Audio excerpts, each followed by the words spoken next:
Assalamualaikum warahmatullahi wabarakatuh. Innal hamdalillah nahmaduhu wa nasta'inuhu wa nastaghfiruh wa na'udzu billahi min shururi anfusina wa min sayyiati a'malina. May yahdihillahu fala mudilla lahu wa may yudlil fala hadiya lahu. وأشهد أن لا إله إلا الله وحده لا شريك له وأشهد أن محمدا عبده ورسوله. قال الله تعالى في كتابه الكريم: إنا نحن نزلنا الذكر وإنا له لحافظون.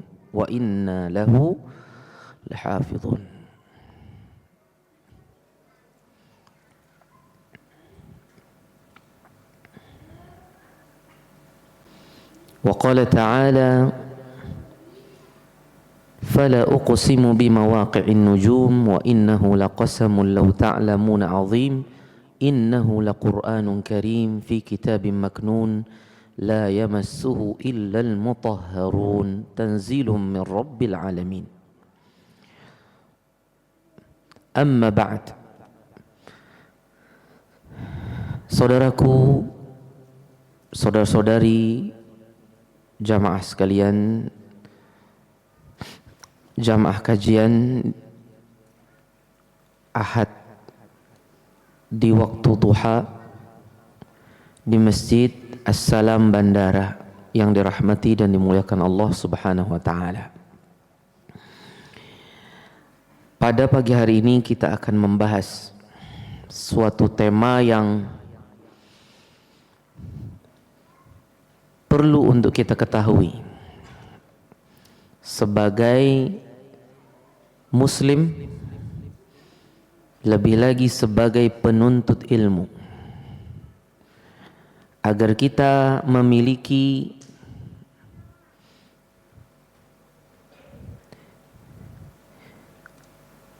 pengetahuan tentang Al-Quran yang menjadi pedoman hidup kita, bagaimana sejarahnya, yang dengan sejarah Al-Quran tersebut kita bisa semakin cinta kepadanya, semakin memuliakannya, semakin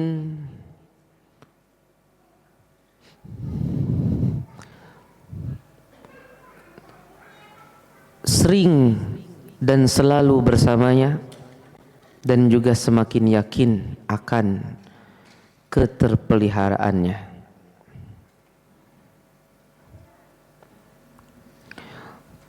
Al-Quranul Karim.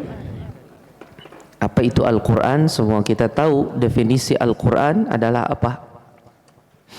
Sebelumnya Al-Quran itu tidak bisa didefinisikan secara lengkap. Semua definisi tentang Al-Quran itu hanya bersifat takribi, pendekatan. Karena kalau didefinisikan secara sempurna dan lengkap, itu pasti tidak mungkin, karena Al-Quran itu kalamullah. Kalamullah itu sifat Allah. Kalau diberikan definisi pasti ada kurangnya. Selengkap-lengkapnya pasti ada kurangnya. Jadi paling bisa kita bisa mendefinisikan yang paling dekat, yang paling mungkin kita lakukan sebagai manusia biasa. Al-Quran itu dengan definisi yang paling dekat dan kira-kira paling pendek tapi paling mencakup walaupun tidak mungkin mencakup. Yaitu apa? Pertama, kalamullah, perkataan Allah.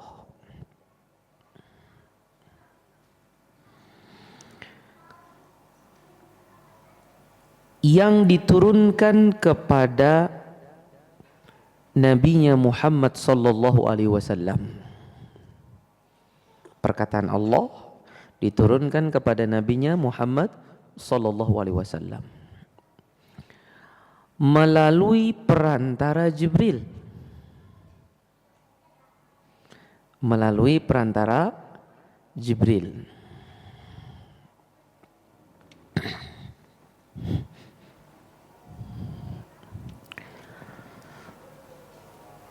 Yang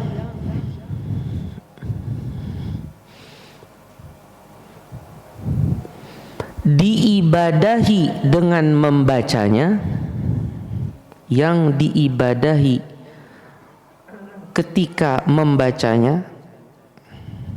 Jadi diniatkan ibadah ketika membacanya, al-muta'abbad bitilawatihi,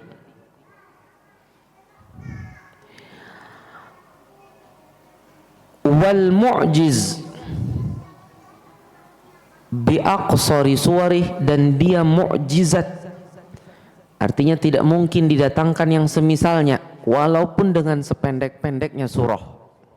Tidak mungkin ada yang bisa mendatangkan yang semisalnya. Mukjizat dia. Al-manqulu ilaina bitawatur, yang dinukil kepada kita secara mutawatir. Ini definisi Al-Quran yang sempurna, insya Allah. Maksudnya yang paling bisa sempurna bagi kita sebagai manusia. Tapi itu pun tidak mungkin sempurna secara hakiki. Sebagian ada yang menambahkan yang tertulis di antara dua sampul mushaf, al-maktub baina daffatain, yang ditulis di antara dua sampul mushaf, al-mubtada'u bil Fatihah wal muhtatamu bin Nas, dimulai dari Al-Fatihah ditutup dengan An-Nas. Tambahan yang kedua ini tidak perlu. Apa tadi tambahan yang terakhir? Dua yang terakhir yang ditulis di antara dua sampul, sama tambahan yang satunya yang dimulai dari Al-Fatihah ditutup dengan An-Nas. Dua tambahan ini tidak perlu, memanjang-manjangin saja. Paham jamaah? Jadi tadi perlu yang kita tekankan, bagaimanapun definisi Al-Quran tidak mungkin sesempurna yang hakiki, tapi mungkin sempurna sesuai dengan kemampuan kita manusia.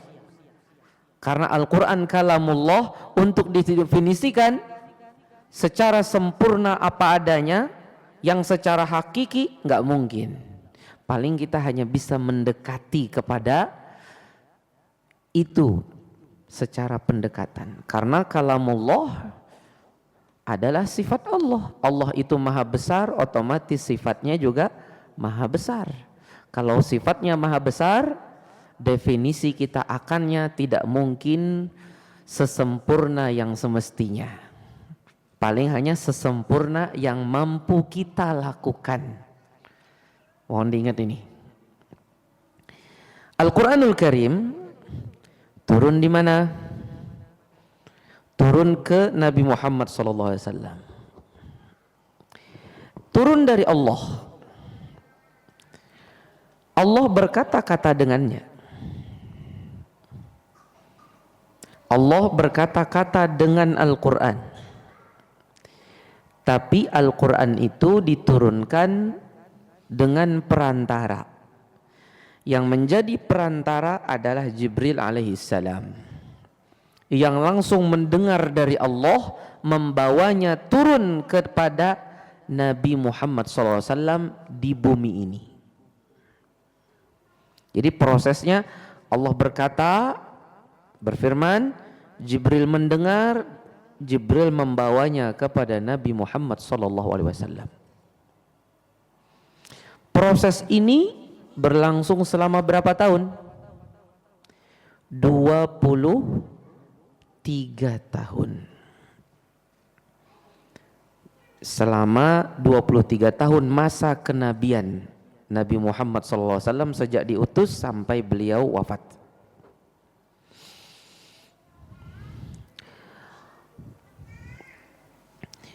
Turunnya Al-Quran yang pertama ketika Nabi sedang di Gua Hira. Nabi Muhammad SAW pengikut agamanya Nabi Ibrahim, tidak pernah mensekutukan Allah. Sehingga di antara kebiasaan orang yang mengikuti agama Nabi Ibrahim terdahulu, mereka bisa mencari tempat-tempat yang sepi untuk beribadah. Di antaranya Nabi kita Muhammad SAW mencari Gua Hira. Bukan mencari kenabian, tapi ingin beribadah. Sampai akhirnya datanglah makhluk yang sangat besar, dia mendekap beliau. Nabi ketakutan karena tidak pernah melihat makhluk yang seperti itu. Disuruh baca engkau. Kata Nabi, aku tidak bisa membaca. Bacalah olehmu. Kata Nabi Muhammad SAW, aku tidak bisa membaca. Bacalah olehmu. Kata Nabi SAW, aku tidak bisa membaca. Kemudian dia pun mengatakan, Iqra bismi rabbikal ladzi khalaq, khalaqal insana min 'alaq, Iqra wa rabbukal akram alladzi 'allama bil qalam, 'allamal insana ma lam ya'lam. Berapa ayat? 5 ayat pertama dari surah Al-Alaq. Turunnya Al-Quran itu ada 3. Turunnya Al-Quran itu ada 3. Pertama adalah turunnya Al-Quran secara keseluruhan. Secara keseluruhan ini turun ke langit pertama. Jadi langit yang paling dekat dengan bumi ini. Turun kemana? Ke langit pertama secara keseluruhan. Jadi seperti Taurat, Injil, Zabur itu dulu turun secara keseluruhan. Wa qala alladziina kafaru laula nuzzi'a 'alaihi al-Qur'anu jumlatan wahidah. Mereka orang-orang kafir pengen, kenapa enggak diturunkan sekaligus seperti kitab-kitab kami? Kita katakan Al-Quran juga turun sekaligus, tapi ke langit pertama, bukan ke bumi. Adapun yang ke bumi itu yang berangsur-angsur, tapi yang ke langit pertama itu keseluruhan. Allah turunkan ke langit pertama, dan itu dilihat oleh para malaikat. Turunnya itu para malaikat yang ada di langit pertama melihat. Konon turunnya ke suatu tempat di langit pertama itu yang bernama Baitul Izzah. Akan tetapi sebagian ulama mendhaifkan kata Al-Baitul Izzah ini, karena yang mengatakan ini adalah Ibnu Abbas. Memang Ibnu Abbas itu kalau berkata tentang masalah gaib pasti berasal dari Rasulullah. Tapi ada sebagian yang mendapati kecacatan pada riwayat penisbatan kata Baitul Izzah ini kepada Ibnu Abbas. Yang tidak ada khilafnya adalah Ibnu Abbas mengatakan ini turun ke langit pertama.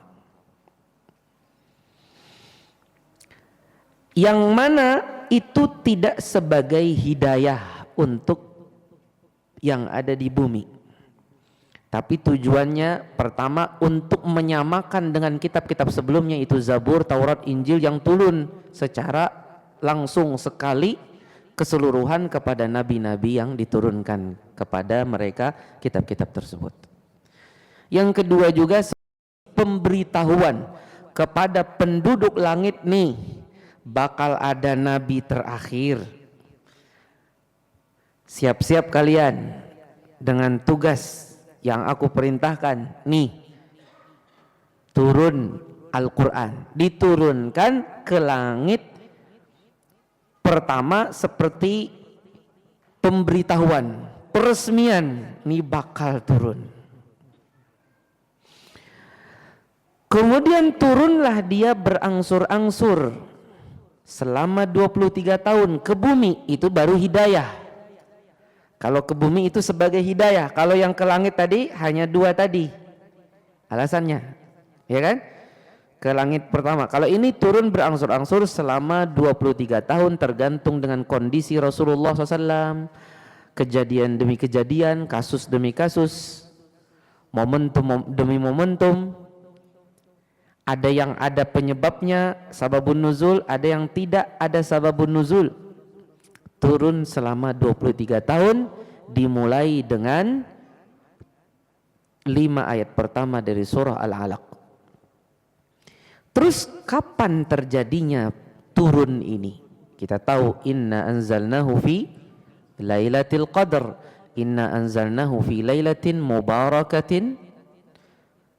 Inna kunna munzirin fiha yufraqu kullu amrin hakim. Turun di malam Lailatul Qadar.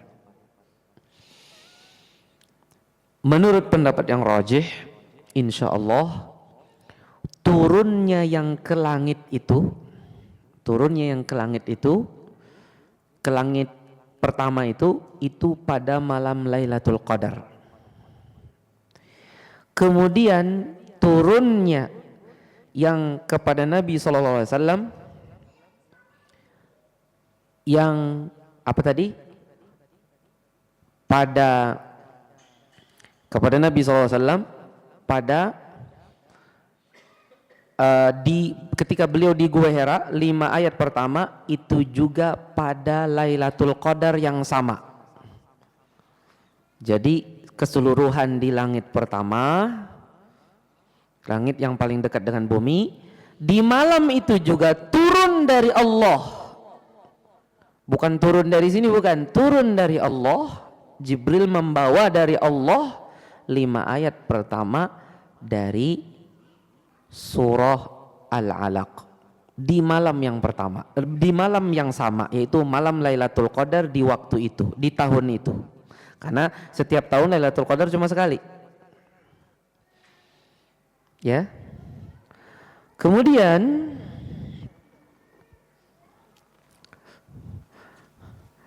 ada satu lagi nuzul. Nuzul ini menurut disebutkan oleh sebagian para ulama, di antaranya ada salah seorang dari murid besarnya Ibnu Abbas radhiyallahu an.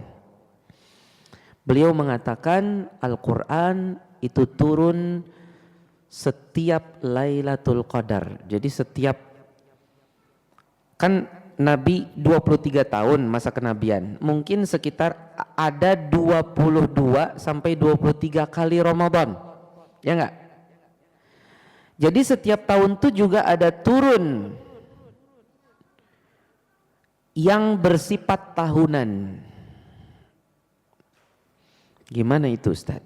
Nah, untuk yang turun yang terakhir ini, maksudnya adalah dia turun bersama takdir yang turun pada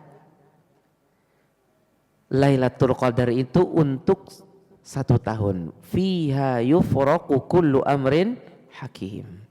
Kan manusia ada takdirnya setiap tahun. Pada malam Lailatul Qadar ini, tahun ini dia sakit, tahun ini dia sembuh, tahun ini dia bakal punya anak, tahun ini dia bakal menikah lagi, tahun ini dia bakal apa gitu kan. Itu di antara yang turun juga adalah Al-Quran yang turun pada tahun itu. Ayat ini bakal turun, surah ini bakal turun, surah ini turun sebagiannya lagi nanti bisa jadi tahun depan atau tahun depannya lagi. Itu turun juga bersama takdir-takdir yang lain. Ini adalah an-nuzul as-sanawi, turun yang bersifat tahunan. Dan turun bersifat tahunan itu sejak awal Lailatul Qadar Nabi diutus sebagai Nabi sampai Lailatul Qadar terakhir dalam kehidupan beliau, yaitu sekitar 22 atau 23 kali Ramadan. Bisa dipahami? Baik. Setelah itu turunlah berangsur-angsur Al-Quran kepada Nabi SAW. Ya, turun kepada beliau. Ada yang karena suatu penyebab, ada yang tidak ada penyebab. Jadi tidak semua ayat Al-Quran itu ada sababun nuzulnya. Ada sebagian ayat Al-Quran tidak ada sababun nuzulnya. Bahkan yang terbanyak dari ayat Al-Quran itu tidak punya sababun nuzul. Itulah yang disebut dengan nuzulun ibtidai, turun tidak tanpa yang tanpa penyebab. Kalau yang pakai penyebab namanya nuzulun sababi, turun karena ada penyebabnya. Kadang-kadang ada sebagian kaum muslimin tahu sedikit tentang sababun nuzul, setiap ayat ditanya apa sababun nuzulnya, padahal enggak ada. Dan sedikit sekali dibanding yang punya sababun nuzul. Baik, teruslah turun kepada Nabi SAW. Dan beliau pun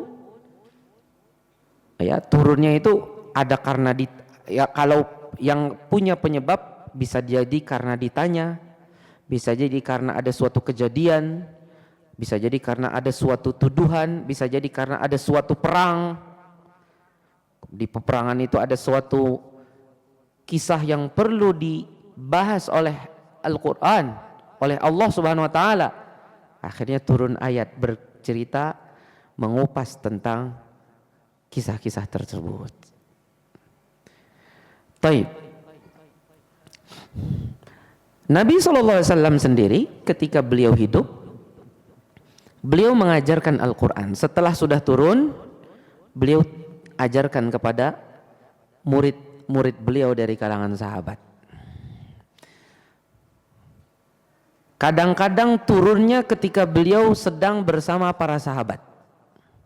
Lagi duduk-duduk santai sama para sahabat, tiba-tiba turun ayat tentang ayat ini, ayat itu. Baik, bagaimana kondisi Nabi SAW ketika turun Al-Quran kepada beliau? Kondisinya ada beberapa macam.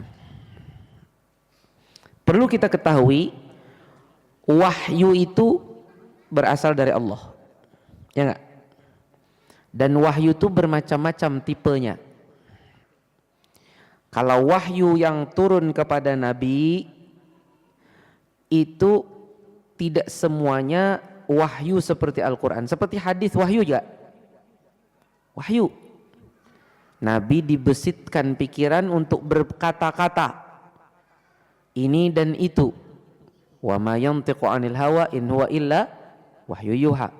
Di sana ada lagi hadis qudsi. Hadis qudsi wahyu enggak? Wahyu juga.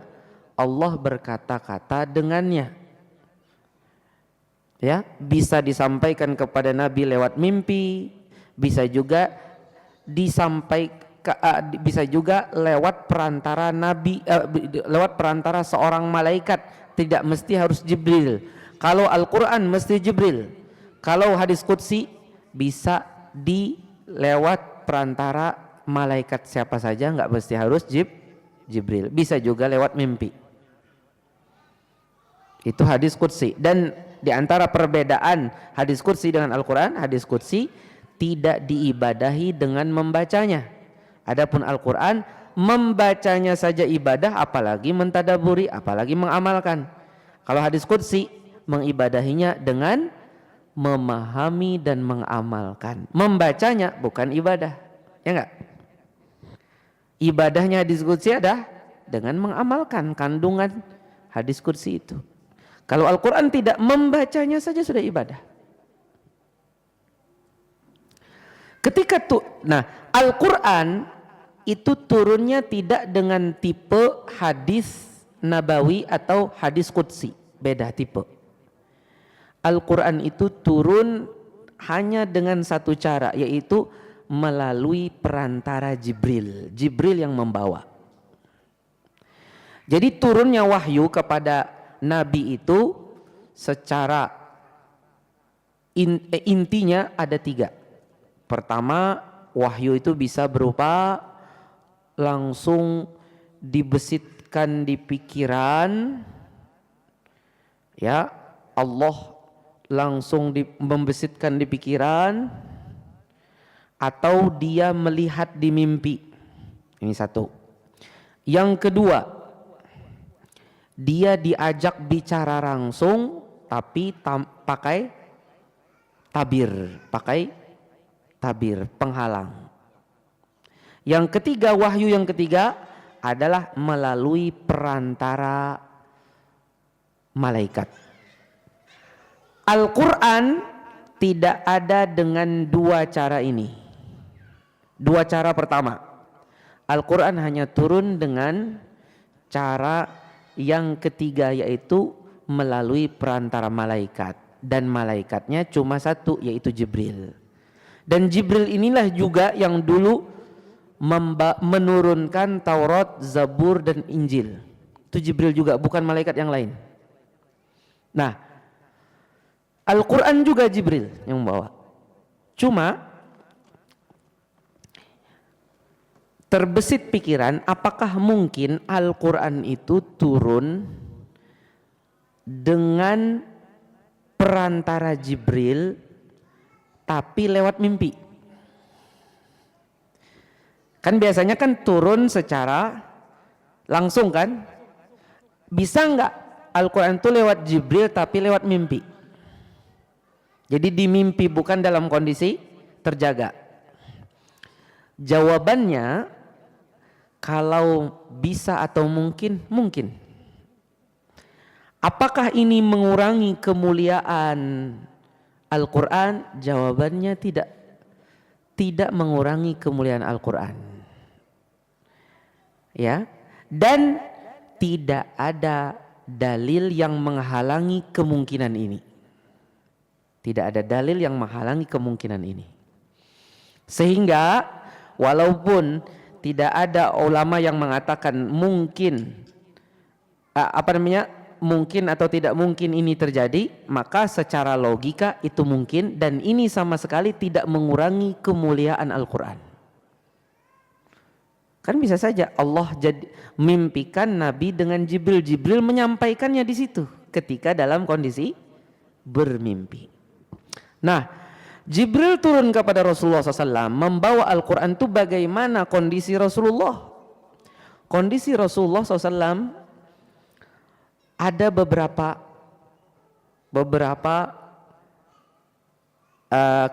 keadaan.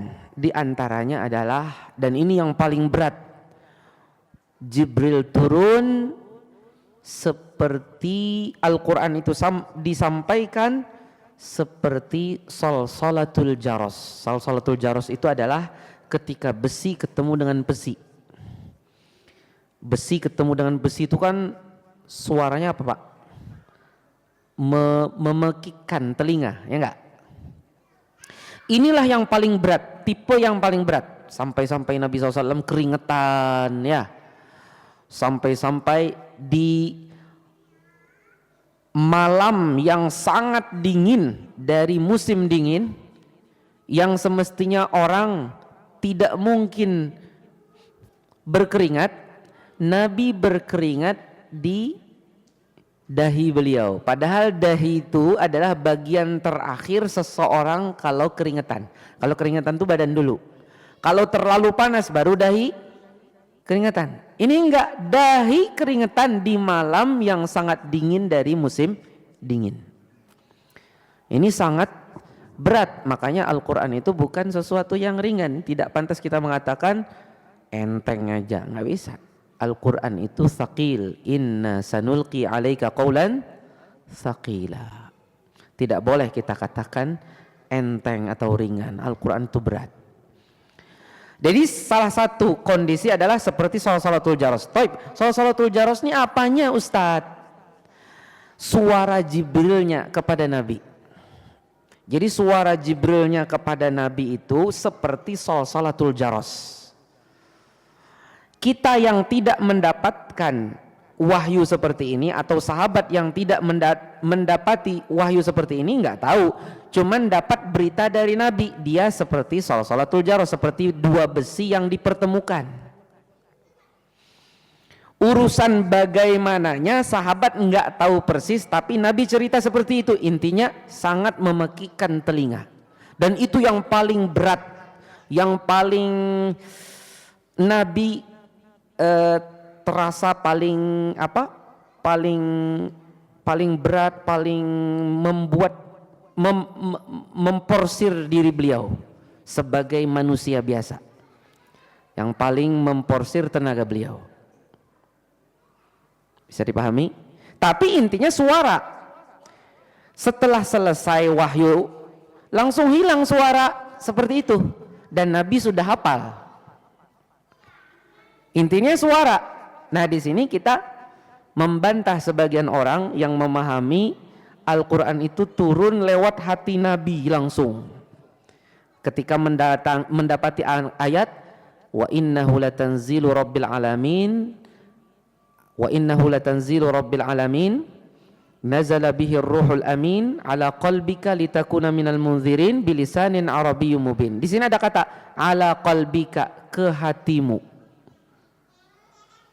Jadi kata mereka, berarti kan langsung ke hati, enggak lewat ada suara. Ini ada sebagian yang berbicara seperti ini.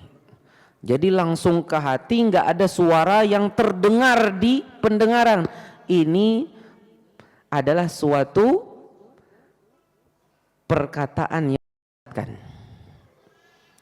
yang benar, dia turun didengar. Tapi didengar itu masuk ke hati, bukan langsung ke hati tanpa didengar. Bisa pahami? Dia didengar oleh telinga dan masuk ke hati, bukan berarti langsung ke hati, enggak kedengeran tiba-tiba Nabi baca. Dan perkataan ini menurut saya ada latar belakangnya. Latar belakangnya adalah ingin menetapkan Al-Quran itu makhluk, bukan kalamullah. Di antara yang mengatakan yang seperti ini adalah Dr. Aiman Rusdi Sweet. Dia yang mengatakan dia langsung turun ke hati, ya. Ini karena adanya akidah Asy'ariyah di baliknya, yang tidak meyakini Al-Quran itu kalamullah alal haqiqah, perkataan Allah atau firman Allah yang hakiki. Dia mengatakan makhluk, ya. Dia mengatakan apa? Makhluk atau ungkapan dari kalamun nafsi, perkataan jiwa, seperti yang tadi malam kita bahas. Iya, ada yang hadir di sini? Yang hadir ada? Nggak hadir ya. Jadi ini adalah sebenarnya perkataan yang ingin membawa kepada keyakinan Al-Quran makhluk yang benar didengar. Ini yang paling keras. Ada lagi cara yang tidak sekeras itu. Nah, ini caranya lembut. Caranya lembut gimana? Turun kepada Nabi dengan berwujud manusia. Jibril turun kepada Nabi dengan wujud apa? Manusia. Nah, biasanya manusianya itu siapa namanya? Siapa yang tahu? Dihyah Al-Kalbi. Dihyah Al-Kalbi ini salah seorang dari sahabat Nabi yang paling tampan. Jadi dari sekian yang tampan, salah satu yang paling tampan adalah Dihyah Al-Kalbi. Saking tampannya Dihyah Al-Kalbi ini, kalau tidak salah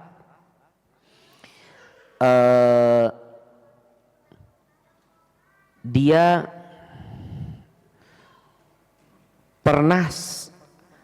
pernah dianjurkan ya untuk memakai cadar, ya, karena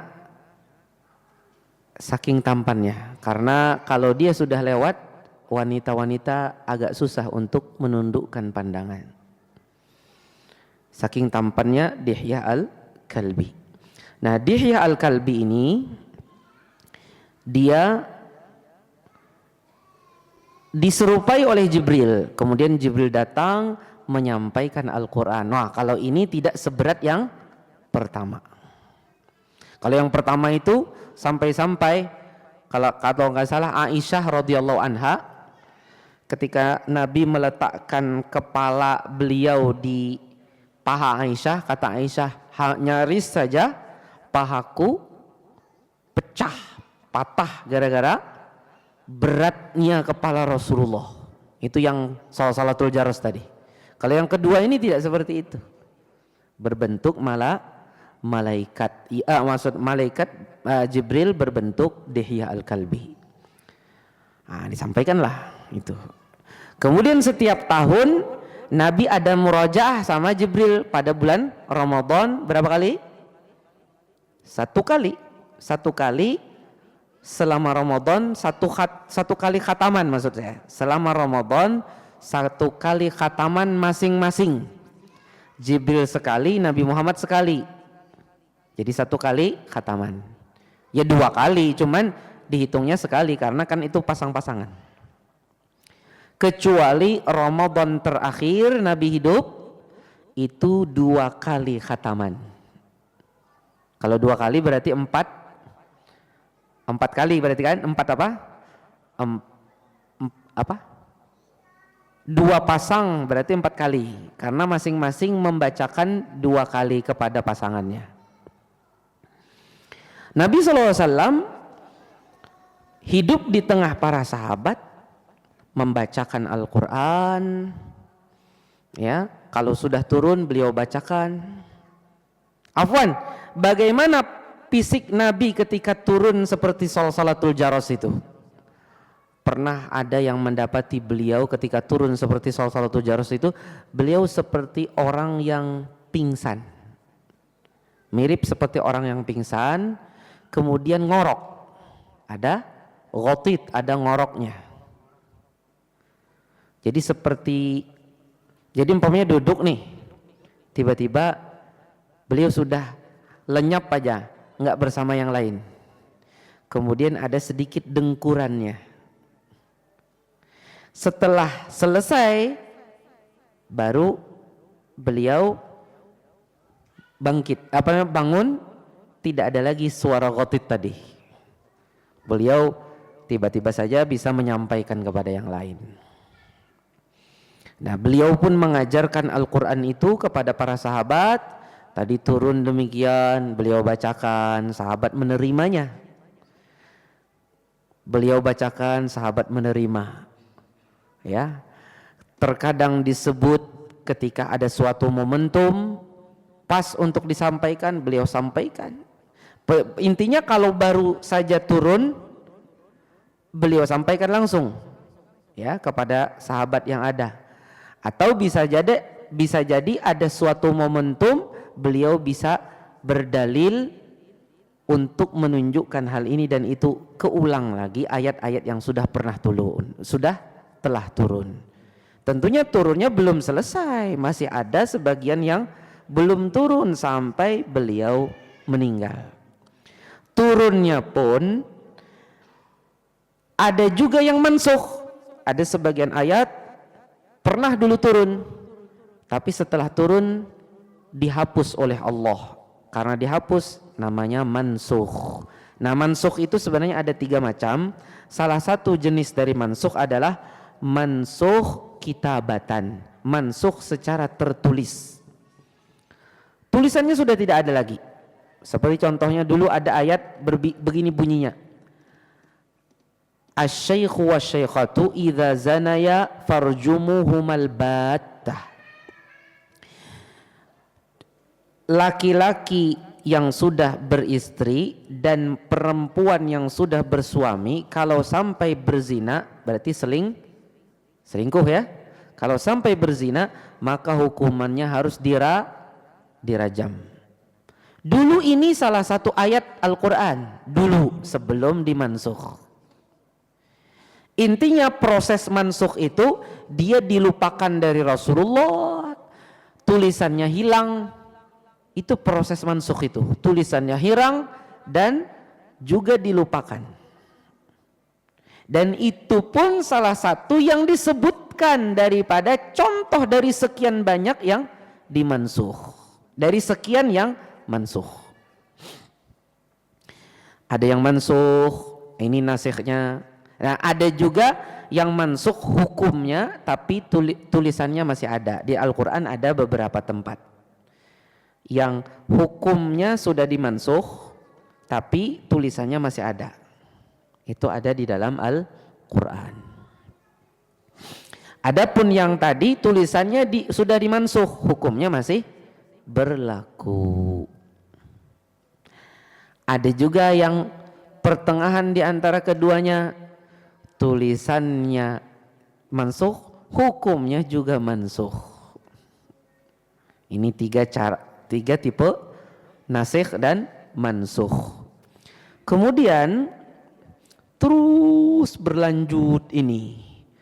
Para sahabat mendengarnya dari Rasulullah, mencatatnya sampai wafatnya beliau sallallahu alaihi wasallam. Sebelum wafat tentunya ada beberapa ayat yang terakhir turun. Kira-kira apa ayat yang paling terakhir turun dari Al-Quran, Bapak Ibu? Siapa yang tahu? Apa akhir ayat yang turun kepada Rasulullah? Hah? Apa? Apa? Al-Maidah ayat 3 kata Bapak. Al-yauma akmaltu lakum dinakum. Jawaban yang bagus. Ada lagi? Ada lagi? Itu tidak benar. Yang benar, al-yauma akmaltu lakum itu turun di hari Arafah. Di waktu Nabi SAW berhaji tanggal 9 Zulhijjah.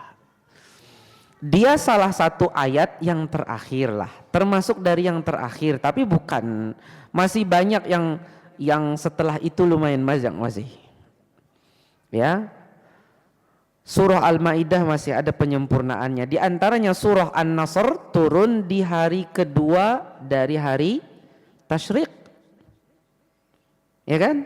Di hari kedua dari hari Tasyrik. Hari Tasyrik tanggal berapa? Tanggal 13. Tanggal 11, 12, 13. Nah, tanggal 12 Zulhijjah itu turun surah An-Nasr, idza jaa nasrullahi wal fath. Berarti duluan lebih lambat mana? Al-yauma sama An-Nasr? An-Nasr. Baik, yang paling terakhir adalah yang paling terakhir nih, ayat-ayat tentang riba dan hutang piutang yang terdapat pada surah Al-Baqarah. Ayat-ayat tentang riba, ya, dan ayat tentang hutang. Dan ayat tentang hutang yang paling panjang itu, ya, ini yang terakhir.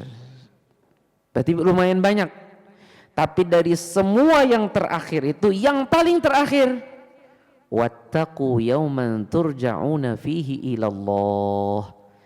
Ayatnya berada di antara ayat riba dengan ayat hutang piutang. Apa isyarat di balik ini, Ustadz? Isyarat di balik ini menunjukkan kita agar kita betul-betul menjauh dari dosa riba dan jangan meremehkan masalah hutang piutang. Jangan dilupakan hutang kita kepada orang. Jaga hak orang. Kalau sampai kita melambat-lambatkan padahal kita sudah mampu, apalagi sudah jatuh temponya. Kalau belum jatuh lain lagi. Sudah jatuh tempo untuk mengembalikan. Kata Nabi SAW, matlul ghaniyyi zulmun, melambat-lambatkannya seseorang yang sudah mampu untuk membayar hutangnya adalah suatu kezaliman. Jadi ayat tentang riba, ayat-ayat tentang riba dan ayat-ayat tentang hutang piutang itu adalah yang terakhir turun kepada Nabi SAW Dan yang paling terakhir dari yang terakhir adalah wattaqu yauman turja'una fihi ilallah. Perintah untuk bertakwa agar takut kepada hari kita dikembalikan kepada Allah dan masing-masing kita akan dibalasi. Tolong diingat ini pesan terakhir. Nah, turunnya terakhir tuh kira-kira berapa hari sebelum Nabi meninggal? Kira-kira turunnya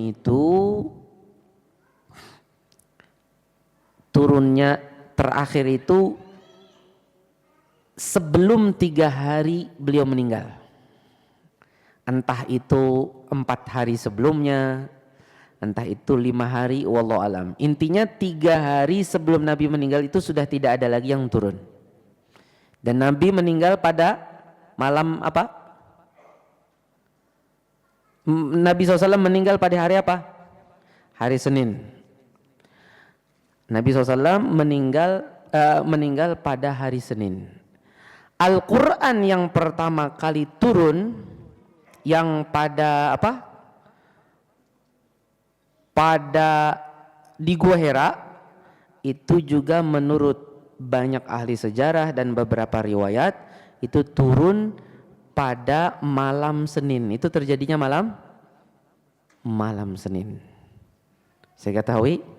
Tapi yang terakhir turun bukan malam Senin tentunya kan? Kan Nabi meninggal hari Senin kan? Nah, itu turunnya di malam Senin. Di malam hari bukan di siang hari. Turunnya malam yang pertama ketika Nabi di Gua Hira. Baik, setelah Nabi SAW meninggal, apa yang terjadi? Yang terjadi adalah ada suatu peperangan antara kaum muslimin dengan orang-orang yang murtad seperti Musailamah al-Kadzab, al-Aswad, al-Ansi. Terjadi peperangan, ketika peperangan itu meninggallah 70 dari para penghafal Al-Quran. 70 ini sebagian kecil hafal seluruhnya, sebagian besar dalam perjalanan menghafal Al-Quran. 70 orang tidak sedikit. Salah satunya adalah salah satu dari 4 orang yang Nabi suruh umat ini, sahabat-sahabatnya untuk bertalaki kepada mereka. Khudhil Quran an arba'ah. Pertama Abdullah bin Mas'ud, kedua Salim maula Abi Hudzaifah, yang ketiga Muadz bin Jabal, yang keempat Ubay bin Ka'ab. Yang meninggal siapa? Salim maula Abi Hudzaifah termasuk dari 70 orang yang meninggal. Di sini mulailah babak baru. Apa babak baru? Bagaimana pengumpulan cerita atau bagaimana kisah pengumpulan Al-Quran. Pengumpulan Al-Quran ada 3. Pertama pengumpulan di zaman Abu Bakar, pertama pengumpulan di zaman Nabi Muhammad SAW. Yang kedua pengumpulan di zaman Abu Bakar As-Siddiq. Yang ketiga pengumpulan Al-Quran di zaman Utsman bin Affan. Pengumpulan di zaman Rasulullah itu terbagi 2. Pertama adalah al-jam'u fis sudur, pengumpulan yang ada di dada, di hati. Artinya para penghafal Al-Quran. Mereka menghafalnya. Di antara yang hafal adalah 4 orang yang tadi kita sebut. Di antara penghafal yang hafal semuanya adalah 4 orang yang tadi kita sebut. Itu namanya al-jam'u fis sudur. Yang kedua al-jam'u fis sutur, pengumpulan dengan berupa tulisan. Pengumpulan berupa tulisan itu sudah ditulis para sahabat di hadapan Rasulullah. Menulisnya dengan 3 media. Entah pelepah korma, entah batu, entah apa lagi? Pelepah korma, batu, kulit, kulit ya, kulit. 4. Yang keempat adalah khosyab. Apa? Kayu. pelepah korma, kemudian tadi kulit, kemudian batu, kemudian kayu. Ditulis di atas itu. Bermacam-macam sahabat. Dan tidak semuanya lengkap. Bisa jadi ada sebagian yang nulis ini, yang ini koleksinya ada yang dia tidak miliki dari sini. Jadi intinya semuanya tertulis, tapi yang menulis itu berbeda-beda. Bisa jadi yang ini ketinggalan ini, yang ini melengkapinya ini, yang ini, paham ya? Jadi tidak semuanya sempurna. Yang ini sebagian di sini, pelengkapnya ada di situ, itu yang pernah nulis. Yang penting semuanya tertulis. Ini di zaman Rasulullah SAW. Nah, di zaman Abu Bakar As-Siddiq, penulisnya siapa saja? Muawiyah bin Abi Sufyan diantaranya. Siapa lagi? Zaid bin Thabit, Utsman bin Affan, Ali bin Abi Thalib. Itu penulis Al-Quran semua di zaman Nabi Muhammad SAW hidup. Setelah Nabi meninggal, terjadi tadi perang melawan orang-orang murtad. Inilah penyebab pengumpulan Al-Quran di zaman Abu Bakar, di mana Abu Bakar As-Siddiq radhiyallahu an didatangi oleh Umar bin Khattab. Kata Umar, wahai Abu Bakar, kita sudah tahu tuh 70 penghafal Al-Quran meninggal. Aku takut terhadap Al-Quran. Tolong kumpulkan tulisan-tulisan yang banyak itu, yang dulu ditulis di hadapan Rasulullah, kita kumpulkan jadi satu. Semuanya itu kita kumpulkan jadi satu. Tulisan ini kita kumpulkan semuanya itu, yang ada di batu, yang ada di kulit, pelepah, kumpulkan semua tulisan itu dalam satu tempat. Dalam satu tempat. Ditulis ulang persis dalam satu tempat. Yang itu semua itu.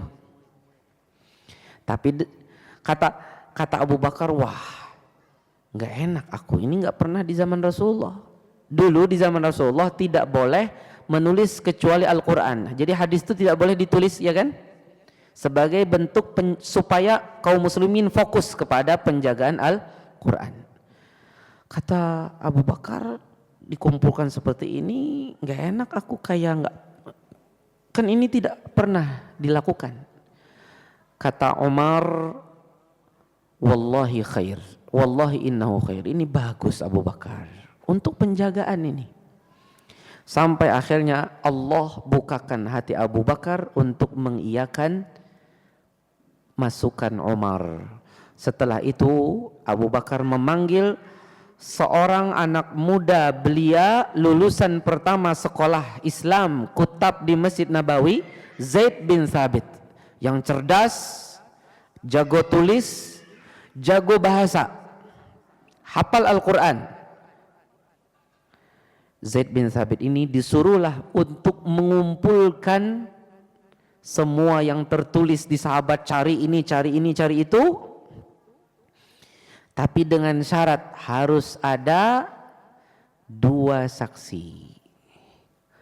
Jadi kalau ada yang mengklaim saya nulis ini di hadapan Rasulullah, siapa saksinya? Nih, oh sudah selesai.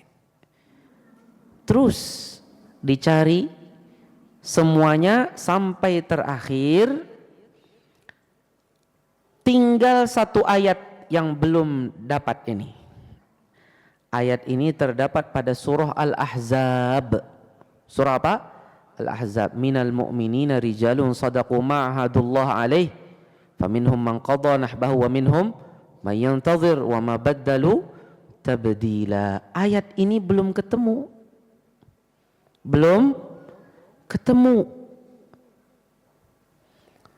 Dicari-cari, akhirnya ada yang mengaku dirinya punya. Namanya Khuzaimah bin Thabit atau Abu Khuzaimah ibnu Thabit. Khuzaimah ini mengatakan, ini aku punya. Kata orang, ada nggak yang yang punya, yang saksinya ada nggak? Siapa ya? Uzaimah cari-cari. Dapat satu. Tersisa satu kan? Siapa lagi ya saksinya? Kan baru dapat satu. Karena baru dapat satu nggak bisa diterima sama Zaid. Ketika itu ada sahabat yang mengingatkan kepada Abu Bakar dan lain-lain, di antaranya Zaid bin Thabit, ingatkah kalian suatu kisah dulu? Yang mana dulu Khuzaimah bin Thabit ini Al-Ansari, dia pernah suatu hari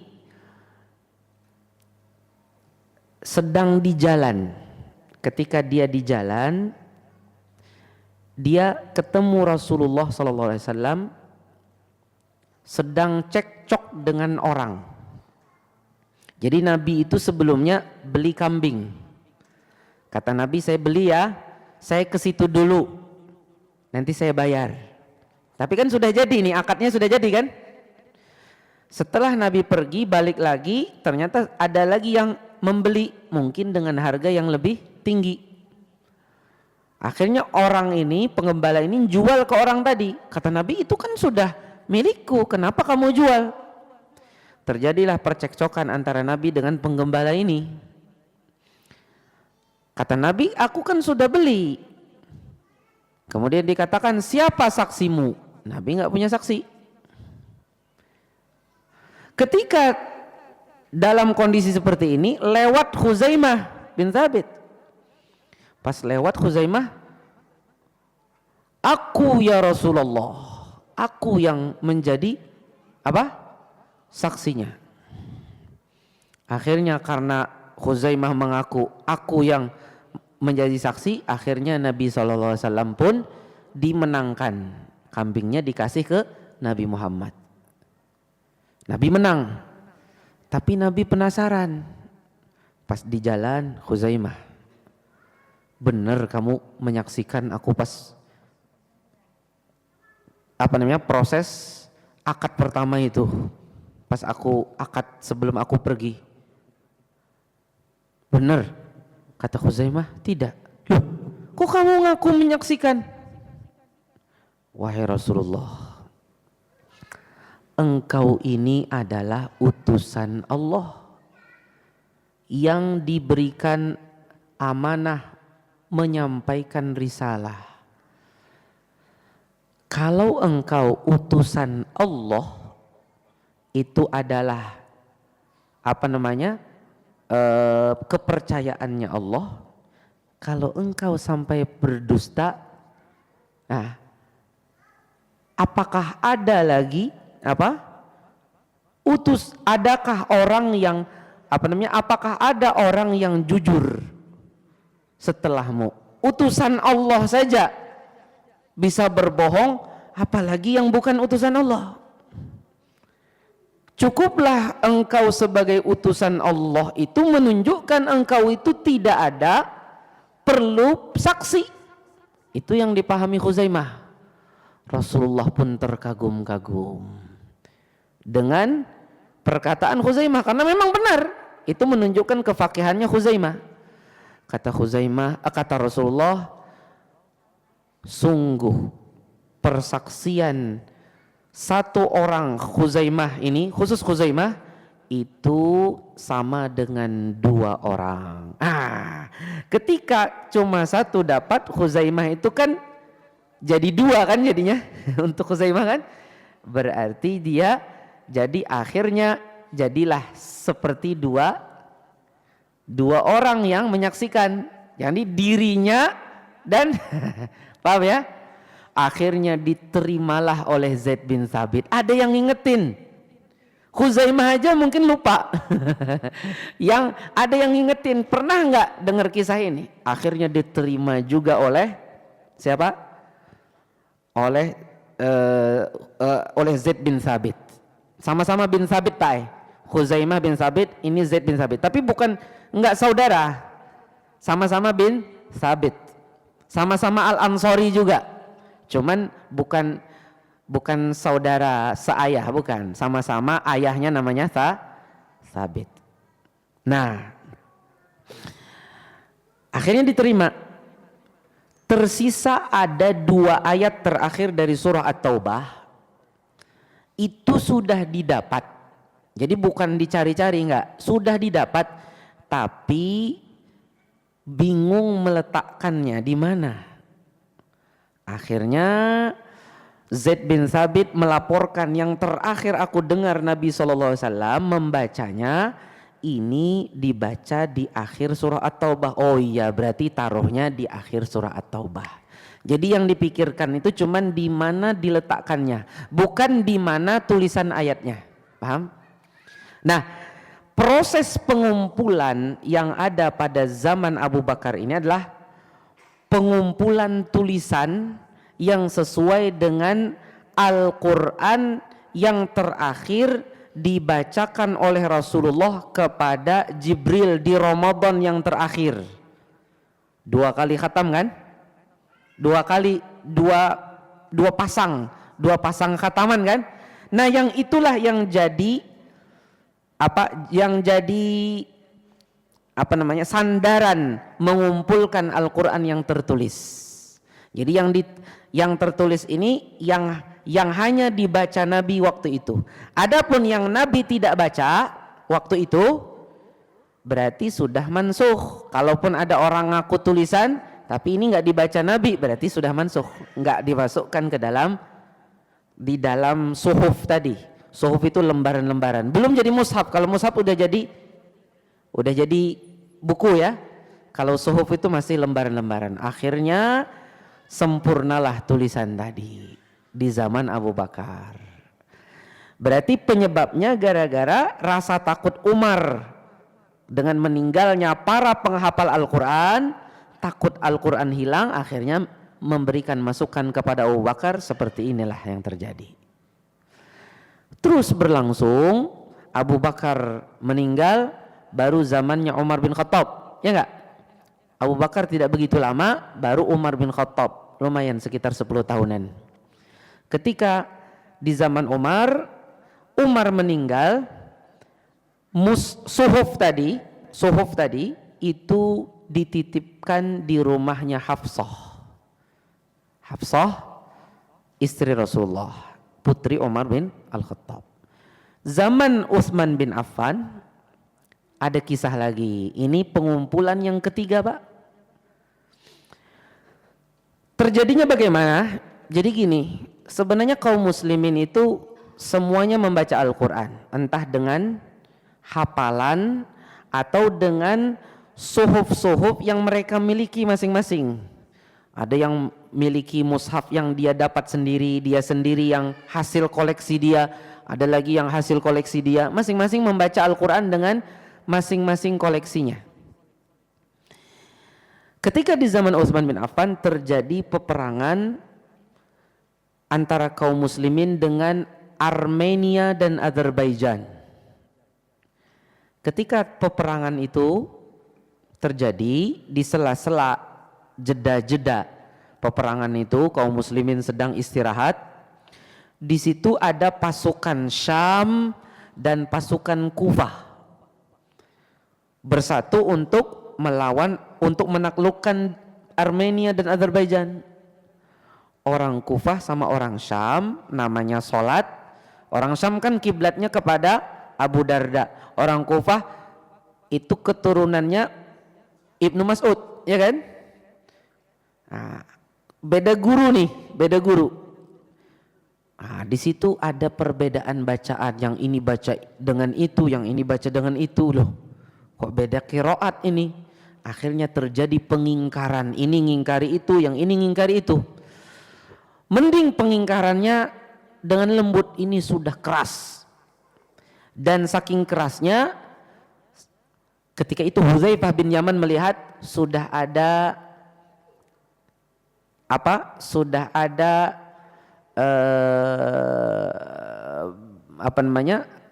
sudah ada gejala-gejala bisa kepada anarkisme. Artinya bisa jadi sampai bertumpah darah. Pengen melawan orang kafir, dirinya kaum muslimin sendiri bisa sampai cekcok dan bisa berkelahi.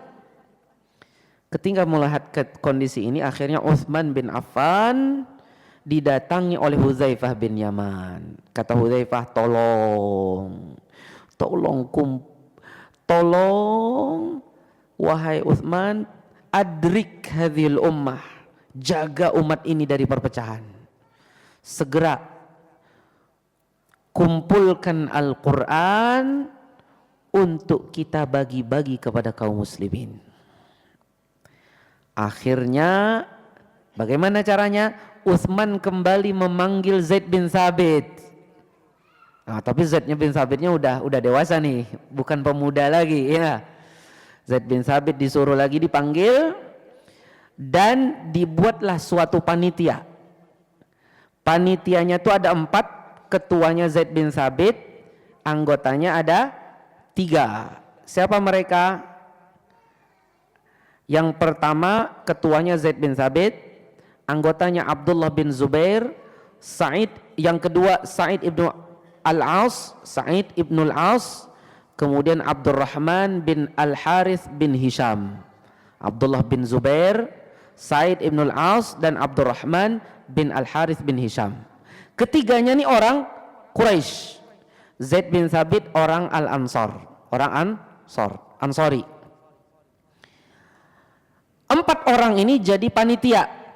Apa yang dilakukan? Mushaf suhuf yang ada di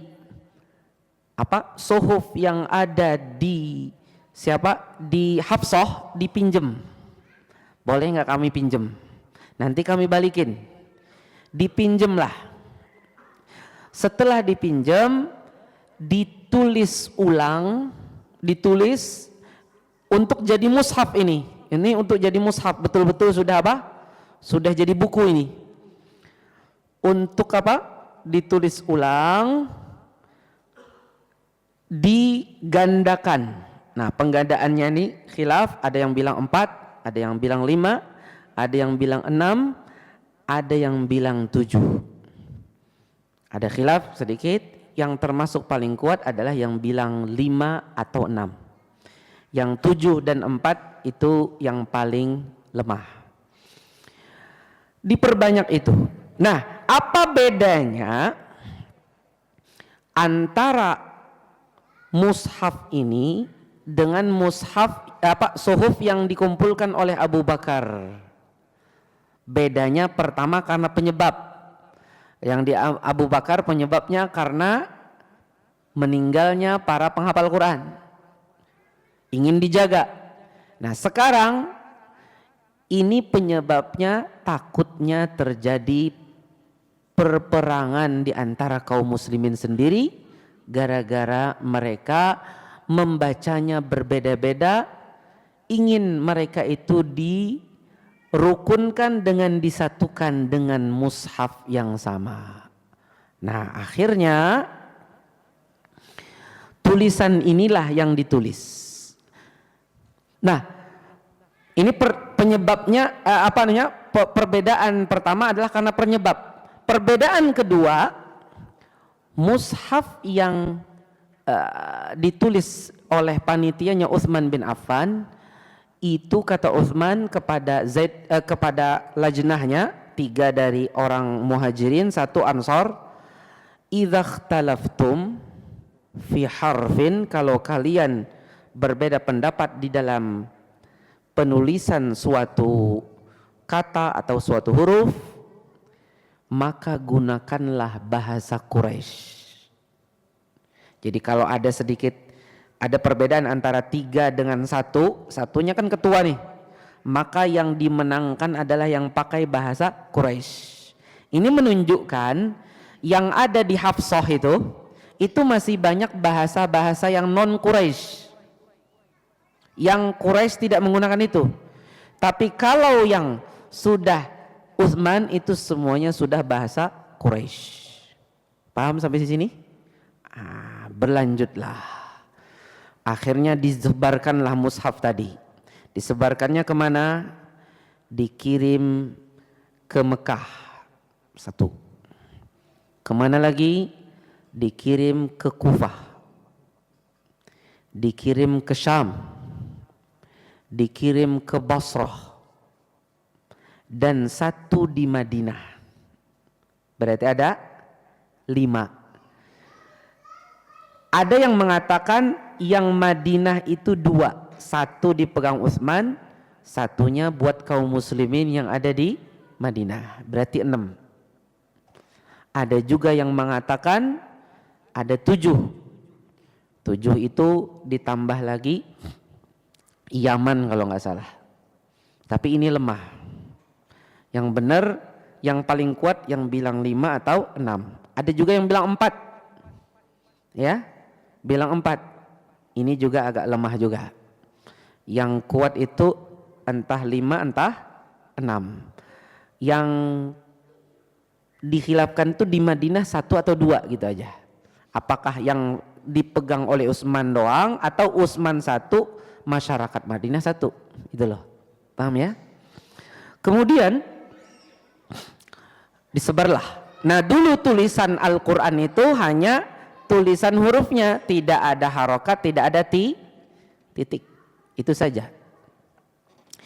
Quran ini yang ditulis digandakan ini dia dijadikan kiblat semua mushaf.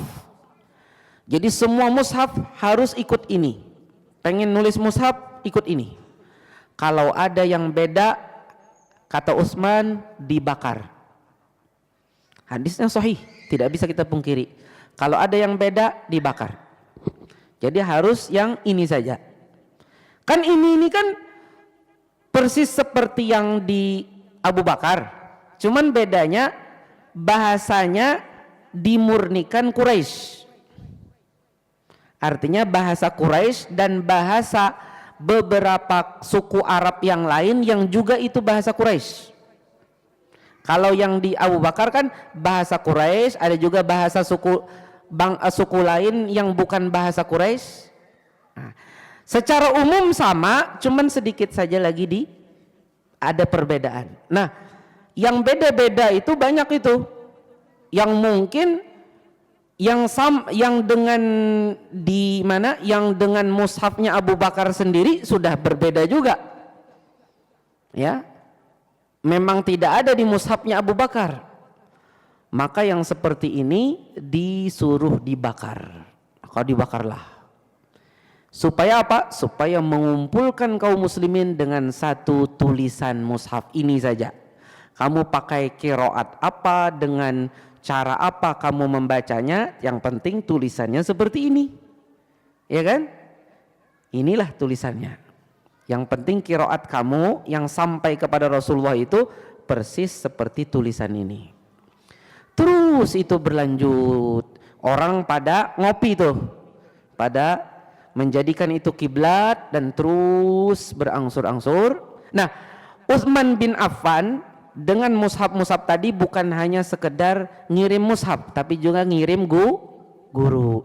Jadi kirim ke Basrah plus gurunya. Kirim ke Basrah apa? Plus guru. Kirim ke Kufah sama gurunya. Kirim ke Syam sama guru. Bukan cuman mushafnya yang dikirim.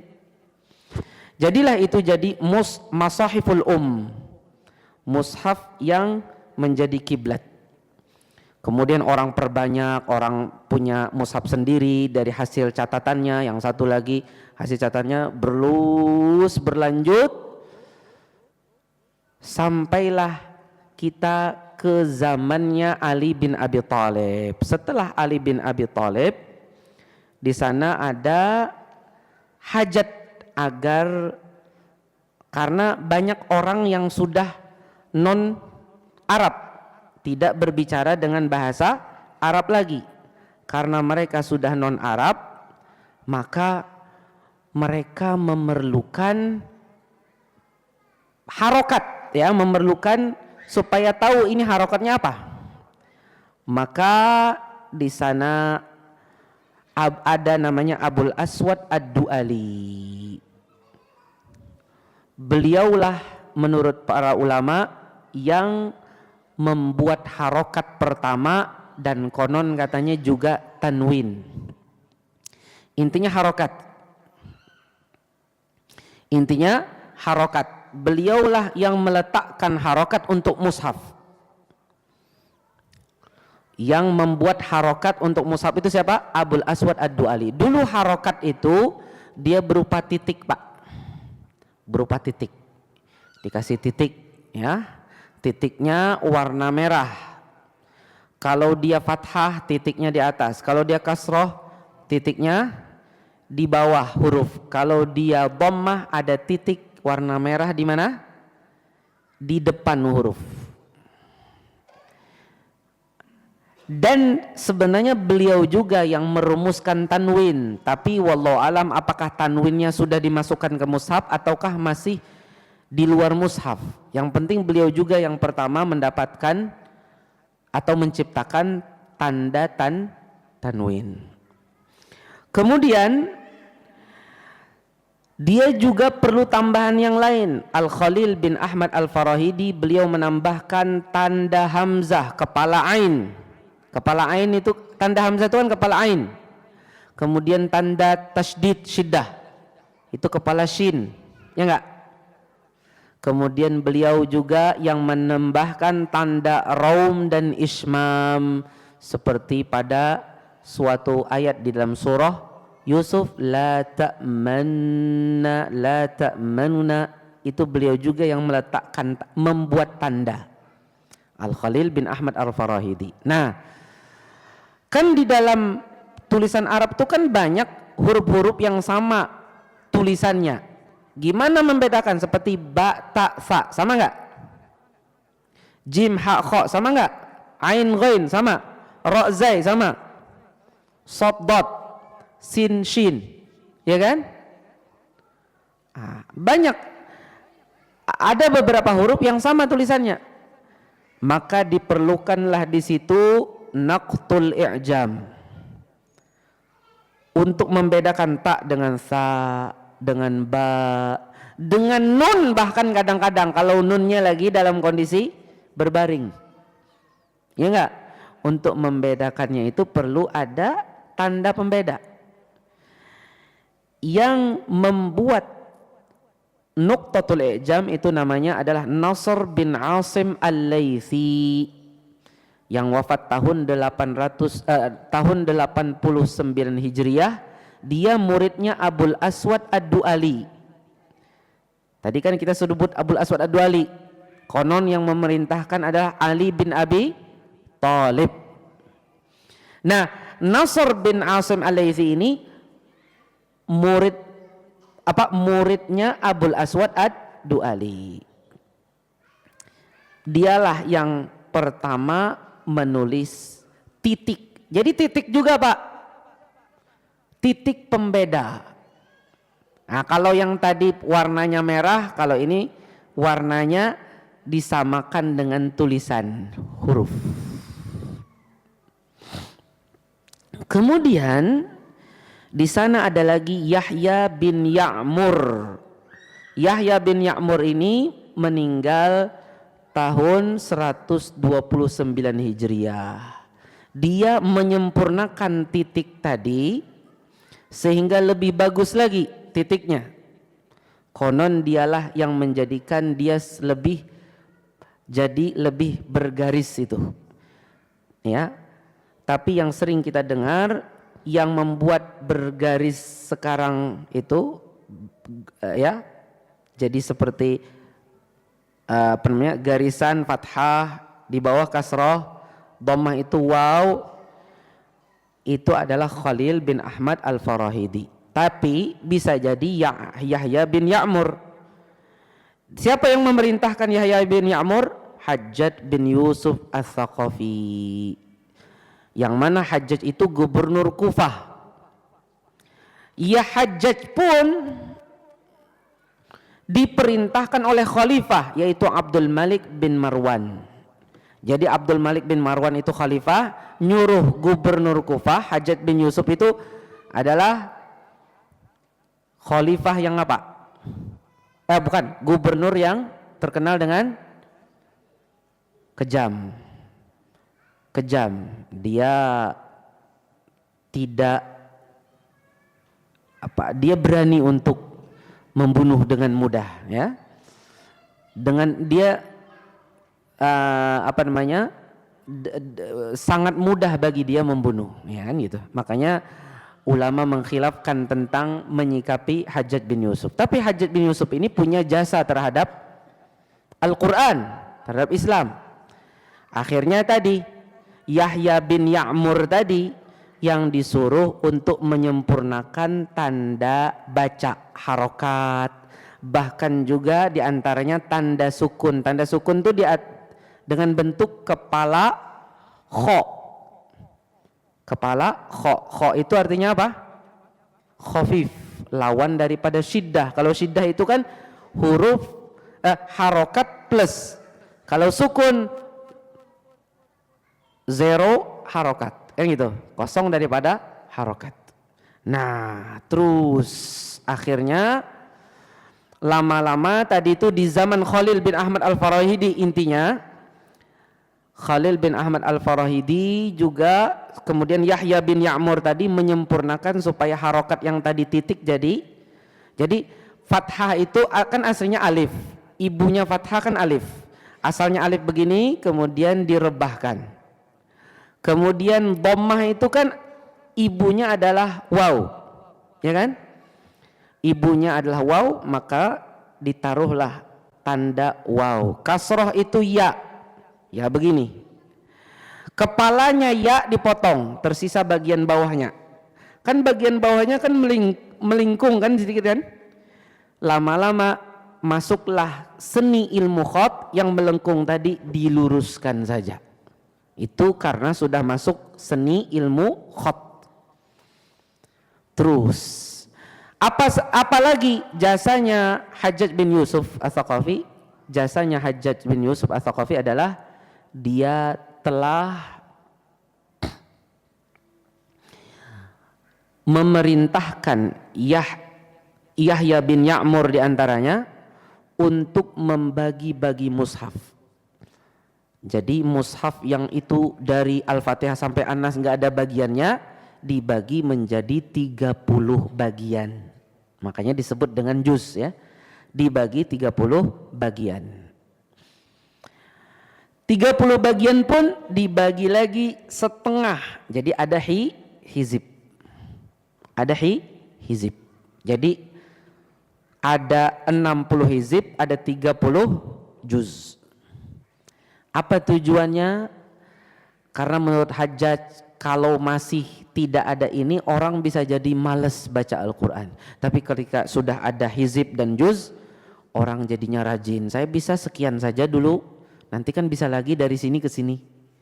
Jadinya memotivasi orang untuk rajin membaca Al-Quran, karena semangat orang sudah tidak lagi sekuat sebelum zaman Hajjaj bin Yusuf. Jadi Hajjaj bin Yusuf ini walaupun kejam, tapi punya kecintaan kepada Al-Quran. Makanya para ulama mengatakan bisa jadi dia akan dapat syafaat dari apa?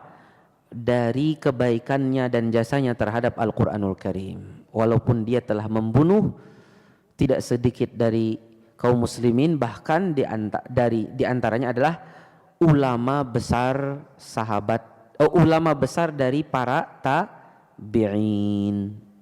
Nah, kemudian selesai dari ini, mulailah berlanjut sampai akhirnya kita datanglah ke zamannya Abu Amr Ad-Dani. Ini seorang ulama Al-Quran. Beliau Abu Amr Ad-Dani ini wafat tahun 444 Hijriah.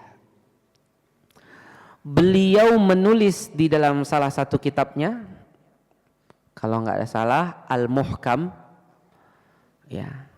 Beliau menulis di dalam kitab itu pembagian Al-Quran secara terperinci. Jadi kalau yang di zaman Hajjaj itu 30 sama 60 ya, ini diperinci lagi. Yang hizib itu pun dibagi lagi jadi 4 kan.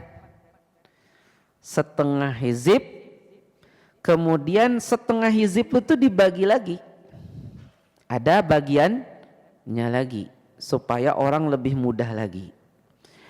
Di dalam kitabnya tersebut Abu Amr Ad-Dani tidak memberikan alasan, Tidak memberikan alasan kenapa di sini yang dikasih tanda, kenapa tidak di sini, karena ini tidak ada. Beliau hanya sekedar membagikan juz, hizib, kemudian nisful juz atau rubu' juz, seperempat juz. Ini di sini, ini di sini, ini di situ. Tapi tidak ada sama sekali menyebutkan alasan. Nah, sebenarnya ini lebih ke arah dulu itu merumuskannya hanya sekedar kira-kira ditimbang sama-samanya saja. Tidak diperhatikan urusan makna. Apakah maknanya sudah selesai? Apakah masih ada hubungannya? Tidak dipikirkan itu.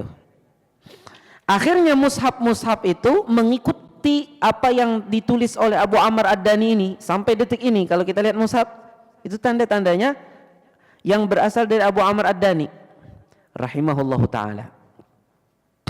Nah, di antara penjagaan Allah terhadap Al-Qur'anul Karim, kan mushaf Utsmani ini yang tadi 5 atau 6 tadi kira-kira yang paling rajih itu kan lama-lama kan akhirnya rusak juga. Paling-paling nanti keturunannya, ya kan? Keturunannya itu apa? Yang ditulis langsung ngelihat mushaf Utsmani, ya enggak? Itu saja lagi. Maka itu pun dijagalah tulisan itu dengan ilmunya namanya ilmu rasm, di mana tulisan Utsmani itu beda dengan tulisan Arab biasa, Pak. Tulisan Arab biasa itu namanya ar-rasmul imla'i, kalau ini ar-rasmul Utsmani, ada tulisan yang berbeda. Contohnya as-shalah, kalau kita nulis as-shalah bagaimana dalam tulisan Arab? As-shalah pakai lam alif, ya enggak? Kalau tulisan Al-Quran apa? As-shalah pakai waw, az-zakah pakai waw. Ada kadang-kadang hurufnya yang dibaca cuman satu, tapi di situ dikasih tambahan lagi dalam rasm Utsmani, sehingga harus ditulis seperti itu, tidak boleh sesuai dengan rasm imla'i. Harus ditulis seperti itu persis. Ya, al-alamin pamannya. Kalau di tulisan imla'i itu harus pakai alif. Ini tidak ada alifnya, dikasih paling tanda alif kecil, tapi tidak ada alifnya dalam tulisan rasm. Maka ditulislah ilmu rasm. Yang menulis itu adalah Abu Amr Ad-Dani tadi. Kemudian juga muridnya yang bernama Abu Dawud Sulaiman ibnu Najah. Ini muridnya Abu Amr Ad-Dani. Nah, kemudian jamaah sekalian rahmat Allah Subhanahu wa taala, setelah ini ditulis, ilmu ini, ada lagi ilmu tambahannya namanya ilmu dhabt. Ilmu dhabt itu adalah ilmu memberi tandanya dari titik-titik dan dari harokat, tasydid, sukun, ya, ini namanya ilmu dhabt. Akhirnya ilmu dhabtnya pun juga dipelajari juga. Di antaranya juga tanda mat. Tanda mat ada kan? Nah, itu juga termasuk ilmu dhabt. Akhirnya terkumpullah ilmu rasm dengan ilmu dhabt. Dikumpulkan, ditulis oleh Abu Amr Ad-Dani, diteruskan muridnya Abu Dawud Sulaiman ibn Najah, dan diteruskan oleh ulama-ulama setelah mereka. Ilmu rasm dan dhabt. Sebelumnya ada sudah sebelum Abu Amr Ad-Dani, cuman yang paling terkenal menuliskan, mengumpulkan semua yang berkaitan dengan ini adalah Al-Imam Abu Amr Ad-Dani. Inilah yang disebut dengan ilmu rasm dan dhabt. Bagaimana penjagaan tulisan Al-Quran. Kalau seandainya 5 atau 6 mushaf Utsmani itu hilang, terbakar, kemudian yang mushaf yang menduplikat mushaf Utsman juga terbakar, tidak tersisa. Tapi ilmu rasam dan dhabt itu ada di buku atau sudah dihafal oleh orang, kira-kira bisa nggak menulis ulang mushaf itu persis seperti yang ditulis Utsman? Bisa nggak? Bisa, karena sudah tertuang di kepala semua tulisannya, atau tertulis di dalam buku ilmu rasam dan dhabt, bisa diulang persis. Allahu Akbar, Allah jaga. Inna nahnu nazzalna dzikra wa inna lahu lahafizun. Nah, sekarang terkait tentang bagaimana pengucapan membaca Al-Qur'annya itu sendiri, itu dijaga dari sektor dulu, dari ilmu bahasa Arab. Ilmu bahasa Arab itu ada ilmu nahwu dan sharaf dan ilmul aswat, dan juga dari ilmu qiraat.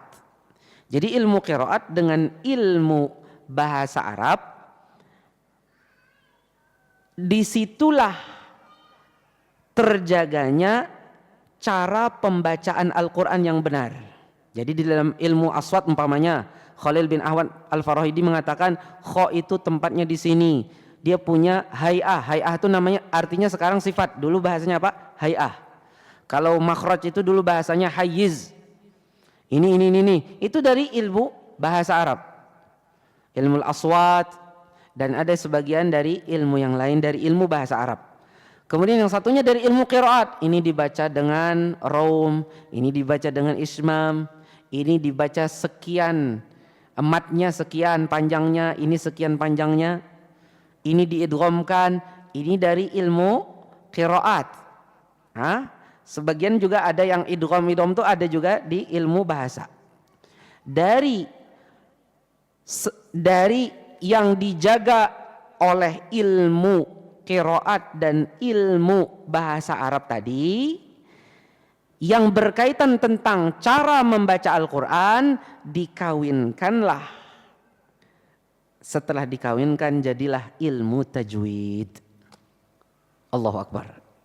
Jadi ilmu bahasa Arab itu kan ada bagian yang bisa menjaga Al-Quran. Ilmu qiraat ada bagian yang bisa menjaga Al-Quran. Itu dikawinkan. Setelah dikawinkan jadilah ilmu tajwid. Siapa yang pertama kali menulis? Abu Muzahim Al-Khaqani, seorang ulama yang hidup pada abad 5 Hijriah. Abu Muzahim Al-Khaqani, orang yang pertama kali menulis ilmu tajwid. Tidak ada sebelum beliau. Tapi ilmu tajwid yang sudah jadi, bukan yang maksudnya udah ambilan dari dua cabang ilmu tadi, sudah dijadikan satu ilmu tersendiri. Akhirnya terjaga pula lah ilmu tajwidnya. Tersisa masalah kandungan Al-Qur'annya sendiri, Allah jaga juga. Di antaranya apa?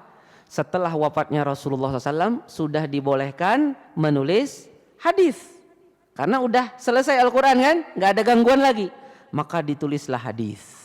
Hadis kan juga salah satu tafsiran Al-Quran. Terjaga pula lah hadis ini oleh ulama hadis, Abu Hurairah dan seterusnya, sampai para pengumpul hadis seperti Bukhari, Muslim, Abu Dawud dan lain-lain. Hadis pun terjaga. Akhirnya tafsiran Al-Quran dari hadis juga terjaga. Kemudian ada lagi ilmu tafsir, khusus masalah tafsir, dari Ibnu Abbas, Ibnu Mas'ud dan lain-lain dari kalangan para sahabat, Ali bin Abi Thalib diantaranya. Terus ada tafsir-tafsir salaf itu, kemudian tafsir tabi'in, tafsir tabi'in, terkumpullah diantaranya pada tafsirnya Ibnu Jarir At-Tabari dan tafsirnya Ibnu Abi Hatim Ar-Razi.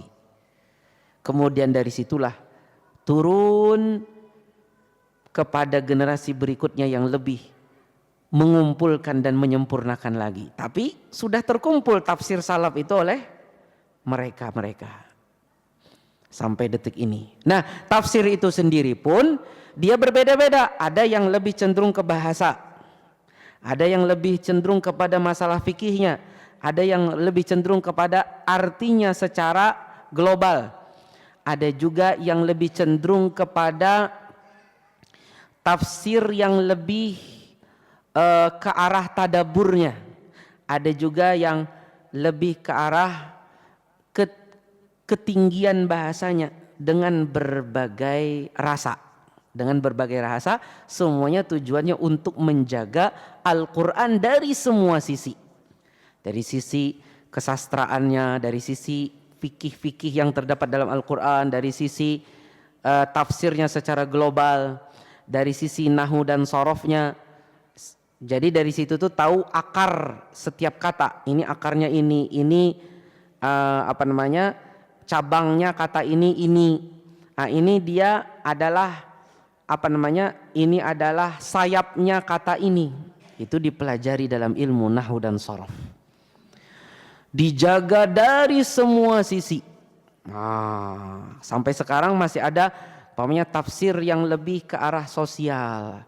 Ada yang ke arah ini dan sebagainya. Sudah hampir habis ya. Nah, kemudian jamaah sekalian rahmat Allah Subhanahu wa taala, terjagalah tulisan tadi, lama-lama Al-Qur'an ini pun disampaikan dari sisi bacaan tadi, yaitu ilmu tajwid, dan dari sisi ilmu tajwid dan ilmu qiraat, kemudian dari sisi tafsir juga terjaga.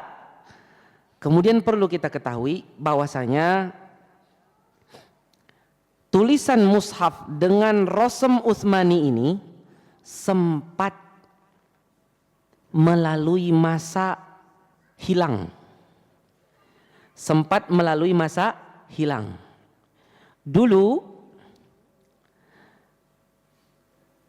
Dulu sempat hilang dalam beberapa abad, mungkin sekitar 4 atau 5 abad, 4 abadan hilang. Al-Quran ini ditulis dengan Rasm Imla'i, ya, sempat. Dan perlu kita ketahui, yang pertama kali dicetak Al-Quran ketika sudah ada mesin cetak itu di Italia, di daerah namanya Bunduqiyah pada abad 16 Miladiyah. 16 yang orang sebut Masehi, ya, orang sebut Masehi. Dia diterbitkan di situ, kemudian diterbitkan lagi di Jerman pada tahun 1125 Hijriah. Kalau yang tadi Masehi abad 16 Masehi, kalau ini pada tahun 1125 Hijriah.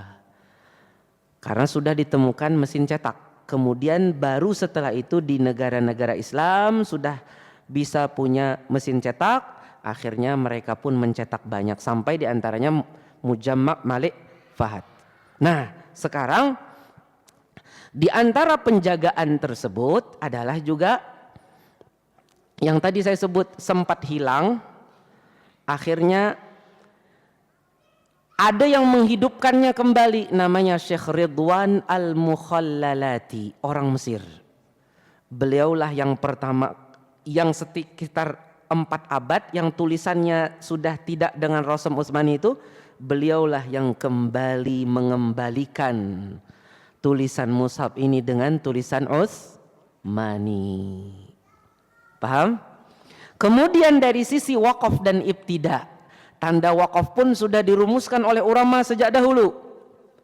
Ya, dari seperti Abu Amr Ad-Dani, kemudian jauh setelah itu pada abad 8 atau 9 Hijriah ada namanya Al-Ashmuni, kemudian ada lagi datang berikut-berikutnya, sampai diantaranya ada 2 yang terkenal, yaitu Syekh As-Sajawandi dan Muhammad Al-Hindi. 2 orang inilah yang dijadikan rujukan kitabnya oleh seorang pimpinan penerbitan mushaf, ulama pimpinan penerbitan mushaf di Mesir, yaitu Al-Husaini. Beliau mengambil dari 2 rujukan ini untuk menuliskan tanda-tanda wakaf seperti sili, qili, ya, jim dan sebagainya. Beliau mengikut dengan itu, jadilah mushaf Mesir. Dan mushaf Mesir ini akhirnya jadi rujukan mushaf yang ada di Mujamma' Malik Fahad, percetakan mushaf Mujamma' Fahad, diambil tanda-tandanya dari mushaf Mesir. Adapun Penerbitan pertama yaitu tahun 1405 Hijriah. Untuk tulisannya mushaf itu ngambil copy paste dari mushaf Suria Damaskus yang ditulis oleh Syekh Utsman Toha, masih hidup sampai sekarang. Nah, itu diterbitkan oleh Mujama' Malik Fahad 1405 Hijriah, dan itu sudah ditulis sebelum itu di Damaskus. Dia hanya copy paste tulisannya, paling hanya tanda-tanda sedikit ada perbedaan, atau tanda wakaf khususnya. Tanda wakaf ada perbedaan, tapi kalau tulisannya secara umum, tulisan huruf sama, bukan secara umum, semuanya sama. Itulah di copy paste pada penerbitan pertama Mujama' Malik Fahad. Tanda-tanda wakaf sama, tapi tempat-tempatnya sedikit sesuaikan ijtihad, ada sedikit perbedaan. Dan di sana ada tanda wakaf mamnu' la. Kemudian terus berkembang sampai Mujama' Malik Fahad pada tahun 1425 Hijriah mencetak lagi, sudah ada perbedaan. Tulisannya Utsman bin Toha kembali diperbaiki. Tulisannya berbeda sedikit walaupun sama-sama naskhi. Berbeda, lebih disesuaikan dengan kaedah ilmu khat. Kemudian di antara perbedaannya lagi, wakaf mamnu sudah tidak ada lagi, la itu. Kemudian selain itu lagi, apa yang terjadi? Dulu di mushaf yang pertama kadang-kadang nomor ayat itu di depan baris, kan nggak enak itu. Pas turun ketemu nomor, padahal itu nomor untuk ayat sebelumnya, tapi di awal baris kan, ini baris, di sini. Nah ini jangan sampai dia tuh kalau nggak di tengah, di ujung gitu kan, jangan di awal gitu kan. Itulah ada juga perbaikan huruf supaya tidak tumpang tindih, ya. Seperti contohnya ha dengan mim, mimnya di bawah, jadikan ha dengan mim di sini, dia bersampingan, diperbaiki lagi. Begitu pula beberapa tempat-tempat wakaf. Wakaf mamnu sudah tidak ada. Nah yang sekarang terbit ini, yang tadi 22